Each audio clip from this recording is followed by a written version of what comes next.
सभी को। देखिए इतिहास विषय पढ़ रहे थे अपन, और इतिहास विषय के अंदर आज हम BA, BEd, second year and एक टॉपिक है हमारा बीए थर्ड ईयर, और टॉपिक का नाम है वैदिक सिविलाइजेशन यानी वैदिक सभ्यता। ठीक है भाई, यानी वैदिक सभ्यता का अध्ययन करेंगे आप। आपके ना वैसे तो प्रागैतिहासिक काल और सिंधु एंड वैदिक, यानी प्रागैतिहासिक काल और सिंधु घाटी जो सभ्यता है वो मैंने एक बार छोड़ दिया क्योंकि वो आपकी फर्स्ट यूनिट में है, और दूसरा इसके अंदर आंकड़े बहुत ज़्यादा है। यानी सिंधु घाटी सभ्यता में अगर आपको मैं ऑनलाइन तरीके से अगर पढ़ाऊंगा तो उसमें आंकड़े बहुत ज़्यादा है, आपको याद करने पड़ेंगे। तो मैं सोचता हूँ क्या पता आपकी ऑफलाइन क्लासेस शुरू हो जाए तो आपको वो चीज़ें जो ट्रिकों के माध्यम से या उसके माध्यम से तो उसको हटा दिया जाए। तो सबसे अब अपन वैदिक सभ्यता पढ़ लेते हैं। सिंधु घाटी सभ्यता या तो आपकी ऑफलाइन क्लासेस लग जाएंगी, कॉलेज खुल जाएंगे 10-12 दिन में। अगर नहीं खुलेंगे तो फिर मैं आपको दोबारा करवा दूंगा क्योंकि उसमें आंकड़े रटने वाली चीज़ें ज़्यादा है। तो वैदिक सभ्यता अगर पढ़ते हैं अपन तो सबसे पहले देखो 3 सिविलाइजेशन थी। जैसे सबसे पहले प्रागैतिहासिक काल, प्रागैतिहासिक काल, उसके बाद की अगर अपन बात करते हैं तो आता है सिंधु सभ्यता, और उसके बाद आता है वैदिक सभ्यता। यानी 3 सभ्यताएं थी। यहां पर जो सभ्यता थी वो थे ताम्रयुग। ठीक है, यहाँ पर जो सभ्यता सिंधु घाटी के अंदर कंस आ गया था, ताम्र इसमें लोहा, और वैदिक सभ्यता के अंदर लोहा आ गया था। क्या आ गया था? लोहा। आपको ये चीज बहुत मायने रखती है। सबसे पहले देखो कि प्रागैतिहासिक काल में, प्रागैतिहासिक काल में सबसे पहले तांबा खोजा गया था। उसके बाद सिंधु घाटी सभ्यता जो थी वो कांस्य युगिक सभ्यता थी, ये अपन पढ़ेंगे भी। और वैदिक सभ्यता में लोहे का आविष्कार हो गया था। लेकिन कई बार एग्जाम में प्रश्न आता है कि मानव के द्वारा या आदि मानव के द्वारा, मानव के द्वारा खोजी गई पहली धातु कौन सी थी? पहली धातु थी। ठीक है, ऑप्शन में आपको देगा नंबर 1 कांसा, बी लोहा, तांबा, और कांसा, तांबा, लोहा और चौथा पीतल। ठीक है, अब देखो प्रागैतिहासिक काल में क्या है? तांबा, और तांबा अगर है तो यहाँ का मानव किसका उपयोग करेगा? तांबे का ही उपयोग करेगा। एक तरह से देखा जाए तो यानी प्रागैतिहासिक काल ताम्रयुग, सिंधु घाटी सभ्यता में कांसा और वैदिक सभ्यता में लोहा।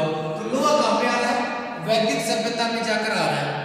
लेकिन यहाँ पर अगर मानव के द्वारा खोजी गई पहली धातु अगर पूछे तो वो आएगा लोहा ऑप्शन में, क्योंकि अगर यहाँ पर अपन तांबा कर देंगे, ताम्रयुग कर देंगे तो ये गलत हो जाएगा। ठीक है, यानी आदि मानव के द्वारा जो पहली धातु खोजी गई थी उस धातु का नाम क्या था? लोहा। समझ में आ गई? अब यहाँ पर क्या हुआ? देखिए आपको पता होगा कि सिंधु घाटी सभ्यता जो थी उसका 1750 तक आते आते क्या हो जाता है? खत्म हो जाता है, विनाश के कगार पर चल जाती है। जिसमें यूआर कैनेडी इसका जो साक्ष्य बताता है कि भूकंप के कारण, कोई मिलेरिया की बीमारी के कारण, कोई कुछ, यानी 2350 से लेकर 1750 ईसा का जो समय था वो सिंधु घाटी सभ्यता का था। उसके बाद इस सभ्यता का क्या हो जाता है? पतन हो जाता है।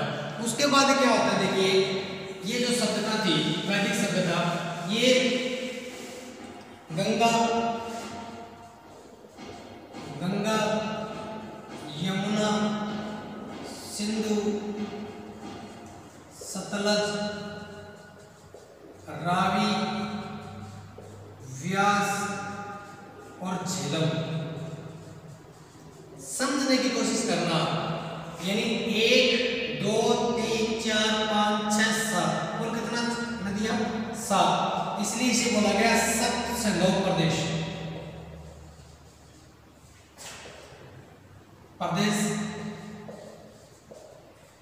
देखो इससे पहले सभ्यता कौन सी? सिंधु घाटी। सिंधु घाटी, और सिंधु घाटी सभ्यता इसको इसीलिए बोला गया वह उसकी सहायक नदियों के किनारे पनपी। यानी यहाँ के जो लोग थे वो किसका प्रयोग करते थे? कांस्य का। किसका प्रयोग करते थे? कांस्य का। ठीक, ये लोग कांस्य का तो प्रयोग करते थे और सारी की सारी जो खोज मिली, इसकी जो जितनी भी साइट्स हमें मिली है वो सारी की सारी साइट कौन सी नदी के किनारे मिली? सिंधु नदी के किनारे। इधर देखो, यानी सबसे पहले देखो ये लो सिंधु घाटी सभ्यता। अब यहाँ का जो सबसे पहला जो स्थल खोजा गया वो हड़प्पा रावी नदी के किनारे। ठीक है, हड़प्पा है, मोहनजोदड़ो है, ये जितनी भी साइट्स खोजी गई वो सिंधु नदी के किनारे या सिंधु की जो सहायक नदियां थी उनके किनारे खोजे गए। इसलिए इसे क्या नाम दिया गया? सिंधु घाटी सभ्यता नाम दिया गया। ठीक है, यानी सिंधु नदी के किनारे पनपने के कारण जितनी इनकी जो सारी साइट्स थी, जितनी भी सिविलाइजेशन थी, मतलब सिंधु घाटी, हड़प्पा, मोहनजोदड़ो, रोपड़ है, कालीबंगा है और जो भी है वो सारी की सारी सिंधु नदी के किनारे पनपने के कारण यहाँ के लोग सीमित मात्रा में अपना विस्तार कर पाए। क्यों? कि सिंधु घाटी सभ्यता में जो धातु थी वो कौन सी थी? कांसा थी। कौन सा थी? कांसा। अब कांसा होने के कारण क्या हुआ कि यहाँ के जो लोग थे वो औजारों का और उसका ज्यादा उपयोग नहीं कर पाए, तो ये लोग यहीं पर सीमित रह गए। लेकिन जैसे ही वैदिक सभ्यता आई तो वैदिक सभ्यता के अंदर क्या आ गया? लोहा आ गया। क्या आ गया? लोहा आ गया। क्या आ गया? लोहा। और लोहे से क्या बने? फिर लोहे के औजार बने। क्या बने? लोहे के औजार बने। ठीक है, यानी यहाँ पर कौन सी धातु निकल के आ गई? लोहा। और लोहे के क्या बने? औजार। जो लोहा होता है ना वो कांसे से मजबूत होता है। जैसे लोहे से यहाँ पर क्या बननी शुरू होगी? कुल्हाड़ी बननी शुरू होगी। क्या बन गई? कुल्हाड़ी। अब कुल्हाड़ी से क्या होगा?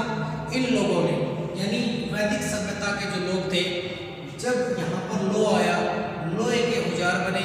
तो लोहे के जो औजार बने ना, तो एक तो इनको ये डर खत्म हो गया कि अगर जंगल में या कहीं पर इनको अगर कोई विनाशक जानवर मिले तो उसको ये मार सकते थे लोहे के हथियार से।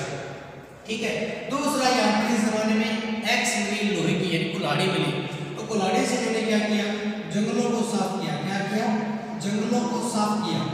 जंगलों को साफ किया और जंगलों को साफ करने के कारण, यानी जंगलों को साफ करने के कारण यहाँ पर क्या हुआ? ये लोग, इन लोगों में मतलब व्यापार की या ज़्यादा से ज़्यादा धन कमाने की, अगर आज के समय की अगर अपन बात करते हैं प्रतिस्पर्धा, यानी ज़्यादा धन कमाने की, ज़्यादा भूमि इकट्ठी करने की या आगे से आगे बढ़ने की जो होड़ मची थी वो इस समय मच गई थी यहाँ पे आकर। यानी वैदिक सभ्यता के जो लोग हैं वो द्राविड़ यानी नीचे तक चले गए थे। द्राविड़ जो जनजाति थी वो मतलब भारत के नीचे तक चली गई थी। ठीक है, यानी जंगलों को साफ किया और आगे से आगे ये क्या होते गए? बढ़ते गए। अब जो आगे आगे बढ़ेंगे तो क्या होगा? द्वितीय नगरीकरण होगा, है ना, महाजनपदों का निर्माण होगा। ये तो अभी तो कर, जैसे पहले देखिए, इधर देखिए, जैसे प्रागैतिहासिक काल है, प्रागैतिहासिक काल में एक मानव है, खाली मानव। ठीक है, मानव के बाद फिर क्या? आगे से आगे कबीला बनेंगे। क्या बनेंगे? कबीले बनेंगे। कबीले से फिर क्या बनेंगे? कारवा बनेंगे। क्या बनेंगे? कारवा बनेंगे। कारवे से क्या बनेंगे? जनपद बनेंगे। क्या बनेंगे? जनपद। और जनपद से क्या बनेंगे?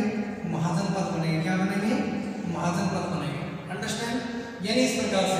तो अब क्या होगा कि ये लोग आगे से आगे बढ़ते चले जाएंगे। क्या करेंगे? आगे से आगे बढ़ते जाएंगे। जब ये आगे से आगे बढ़ेंगे ना तो इन लोगों ने क्या किया?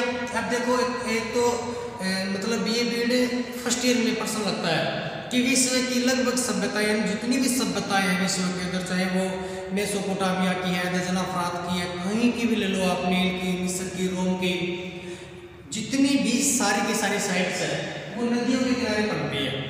एक प्रश्न तो ये बहुत ही बार आता है एग्जाम में कि विश्व की सारी सभ्यताएं नदियों के किनारे क्यों पनपी। ये प्रश्न तो रियल में मतलब आपके जो एकेडमिक क्वालिफिकेशन है जो बीए की है उनमें प्रश्न आता रहता है। तो इन लोगों ने क्या किया? वैदिक सभ्यता के जो लोग थे इन्होंने लोहे का प्रयोग किया, लोहे के औजार बनाए और फिर ये गंगा यमुना द्वाब को छोड़कर, यानी गंगा यमुना का जो द्वाब था उससे आगे बढ़ते बढ़ते सिंधु, सतलज, रावी, व्यास, झेलम, उससे आगे तक बढ़ते चले गए। तो ये जो वैदिक सभ्यता के जो लोग थे वो इन 7 नदियों के किनारे रहते थे, इन 7 नदियों के किनारे उनके अवशेष मिले हैं, इसलिए इसे बोलते हैं सिंधु प्रदेश। और एक एग्जाम में प्रश्न पूछा गया था कि सप्त सिंधु के जो लोग थे वो किस धातु का प्रयोग करते थे। देखिए वही प्रश्न दोबारा रिपीट हो गया बोल के आगे। ये छोटे छोटे प्रश्न है ना, ये बहुत दिक्कत करेंगे आपकी। यानी सप्त सिंधु प्रदेश के लोग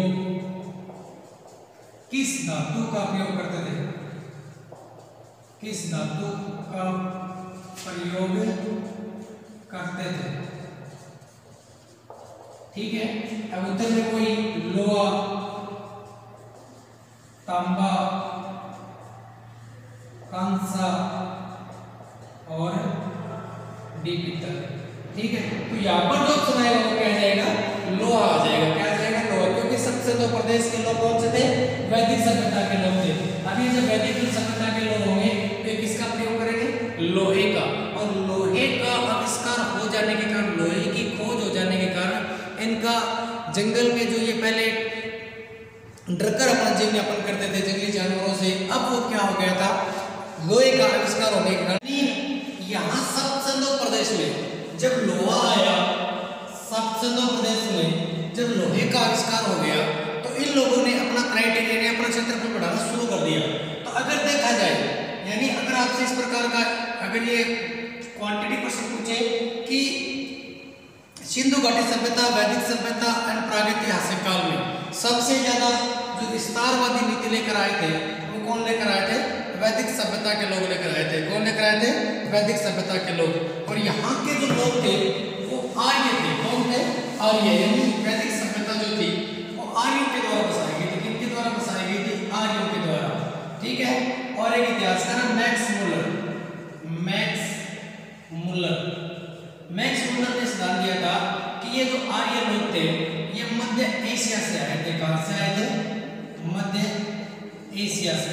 जबकि बालगंगाधर तिलक जो है वो उन्हें तिब्बत से उत्तरी ध्रुव से बताते हैं, लेकिन जो सर्वमान्य सिद्धांत है जो एनसीईआरटी बतलाती है, एनसीईआरटी जो है बतलाती है कि आर्यों का मूल स्थान कौन सा था, तो आर्यों का जो मूल स्थान था वो इतिहासकार मैक्स मुलर के अनुसार कौन सा था, मध्य एशिया था। कौन सा था, मध्य एशिया। और वैदिक सभ्यता के अंदर अगर देखा जाए तो इसका जो काल निर्धारण है, यानी वैदिक सभ्यता का जो काल निर्धारण है, वैदिक सभ्यता का काल निर्धारण वो माना गया है 1500 से 1000 ईसा पूर्व और 1000 से 600 ईसा पूर्व। ठीक है, और इसका जो काल निर्धारण यानी वैदिक सभ्यता का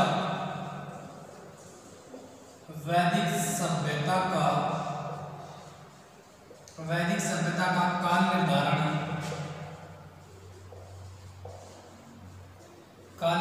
विंटरनित्ज ने किया था। विंटरनित्ज ने किया। ठीक है भाई, ये प्रश्न भी बहुत बार आता है कि वैदिक सभ्यता है ना वो कितने भागों में विभाजित है, 2 भागों में। ठीक है, इसके नाम लिख देता हूं मैं। इसका जो काल है ऋग्वैदिक काल, ऋग्वैदिक काल। ठीक है, और इसका काल है उत्तर वैदिक काल। कौन सा काल है, उत्तर वैदिक काल।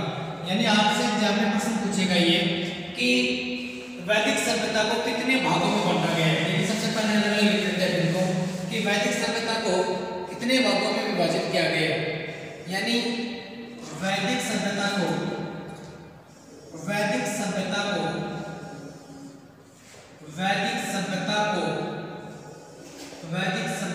2 भागों में विभाजित किया गया है। 2 भागों में विभाजित किया गया है। यानी वैदिक सभ्यता को कितने भागों में विभाजित किया गया है, 2 भागों में विभाजित किया गया है। ठीक है, उसके बाद देखिए वैदिक सभ्यता के इनका यानी वैदिक सभ्यता का काल निर्धारण करने वाला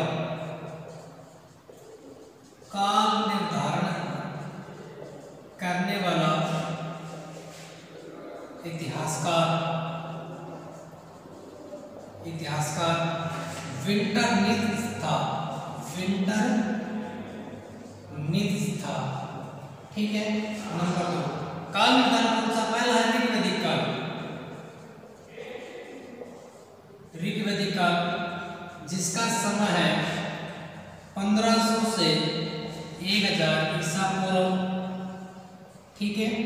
जिसके अंतर्गत अब ऋग्वेद में सुनो, यहाँ पर सिर्फ और सिर्फ ऋग्वेद की रचना हुई थी। ऋग्वेद की रचना, ठीक। अभी ऋग्वेद जो है ना, ये सबसे पुराना वेद है, सबसे पुराना वेद, ठीक है। यानी ऋग्वैदिक काल कितना? 1500 से 1000, और ये ईसा पूर्व हुआ यहाँ पे। और ऋग्वेद यानी इसका नाम ऋग्वैदिक इसलिए पड़ा क्योंकि यहाँ पे किसकी रचना होती है? ऋग्वेद काल की, ऋग्वेद की, ठीक है। और इसका दूसरा जो काल है उसे बोलते हैं उत्तर वैदिक काल, उत्तर वैदिक काल। और इसका जो टाइम पीरियड है वो है 1000 ईसा पूर्व से 600। ये तो डेट बतलाती है NCERT, ठीक है। जबकि राजस्थान पनोरमा एंड जो बाकी पब्लिकेशन है वो बतलाते हैं 1000 से 500, ठीक है। अगर आपके एग्जाम में या कोई एग्जाम दो तो उसमें अगर ऑप्शन में ये मिले 1000 से 600 तब तो आपको इस पे क्लिक करना है। अगर ये नहीं मिले और फिर 500 मिले तब ये करना है। अगर ये दोनों आ जाए तो फिर ये बोनस मिल जाएगा आपको, ठीक है। यानी क्योंकि NCERT वैसे NCERT के अकॉर्डिंग चलना पड़ता है अपने को, तो सर्वमान्य सिद्धांत ये रहता है, ठीक है। और विंटर ने उत्तर वैदिक काल, इस यहाँ पर 3 वेदों की रचना होती है उत्तर वैदिक काल में। सबसे पहला फिर आएगा अथर्ववेद, उसके बाद सामवेद और फिर यजुर्वेद, ठीक है। यानी अथर्ववेद में है जादू टोना, सामवेद में संगीत और यजुर्वेद में यज्ञ आदि का प्रावधान है। यानी ऐसे यजुर्वेद ऐसे सामवेद से ऐसे संगीत, अथर्ववेद जादू टोना और ऋग्वेद के अंदर स्तुतियां ऋचाएं इनका वर्णन किया गया है, ठीक है ना। तो आप लोगों को क्या करना है? सबसे पहले अपन पढ़ क्या रहे थे? वैदिक सभ्यता। वैदिक सभ्यता में क्या आ गया? लोहा आ गया। क्या आ गया? लोहा आ गया, ठीक है। क्योंकि सिंधु घाटी सभ्यता में क्या था? कांसा था, और कांसा इनके पास धातु होने के कारण इनका इतना ज्यादा डेवलपमेंट नहीं हो पाया। लेकिन वैदिक सभ्यता में जैसे ही लोहा आया, लोहा आने पर इन लोगों ने क्या किया? लोहे का औजार बनाया, और जो जंगली जानवरों की तरह ये जीवन यापन कर रहे थे। उसके बाद सप्त सिंधु प्रदेश में, कहां पर? सप्त सिंधु प्रदेश में, ठीक है। अपना विस्तार करते हुए सप्त सिंधु प्रदेशों में चले गए। और सप्त सिंधु प्रदेश में कितनी नदियां थी? कुल 7 नदियां थी। यानी आपसे अगर प्रश्न पूछे कि सप्त सिंधु प्रदेश, सप्त सिंधु प्रदेश में वैदिक सभ्यता का प्रादुर्भाव हुआ, वैदिक सभ्यता का प्रादुर्भाव हुआ, ठीक है। यहां पर कुल कितनी नदियां थी? 7। कौन कौन सी? गंगा, यमुना, दोआब। गंगा, यमुना, दोआब, 2 नदियों के बीच का क्षेत्र कहलाता है दोआब, और 2 चट्टानों के बीच का क्षेत्र कहलाता है कुदरे। यानी गंगा, यमुना, उसके बाद सिंधु व उसकी सहायक नदियां, सहायक नदियां, ठीक है। यानी वैदिक सभ्यता के अंदर लोहा आ गया। लोहा आने से ये लोग अपना विस्तार करते गए। यानी सिंधु घाटी जो सभ्यता थी वहां पर सिर्फ और सिर्फ सिंधु नदी थी, और जितनी भी साइड्स हमें मिली है, हड़प्पा है, मोहनजोदड़ो है, कालीबंगा है, रोपड़ है, जो भी मिली है वो सारी की सारी कहां पर मिली है? सिंधु घाटी सभ्यता के क्षेत्र में मिली है। कल आपको ये प्रश्न दे रहा हूँ, आपको लिख कर लेके आना है, अपने नोट्स बनाना है कि विश्व की सारी सभ्यताएं नदियों के किनारे क्यों पनपी। ये आपको होमवर्क करना है। जब आपके ऑफलाइन जब आप कॉलेज में आओगे तब आपको लिख कर लेके आना है, ठीक है। बाकी मैंने आपको बता दिया वो सिंधु प्रागैतिहासिक काल का चित्र, पूरा पाषाण काल, नव पाषाण काल, मध्य पाषाण काल, सिंधु घाटी सभ्यता की सिंधु और उसकी सहायक नदियां, और उसके बाद वैदिक सभ्यता में गंगा, यमुना नदी और 5 सिंधु की सहायक नदियां, ठीक है। आज के लिए इतना ही, बाकी पढ़ेंगे अपन नेक्स्ट वीडियो में। धन्यवाद।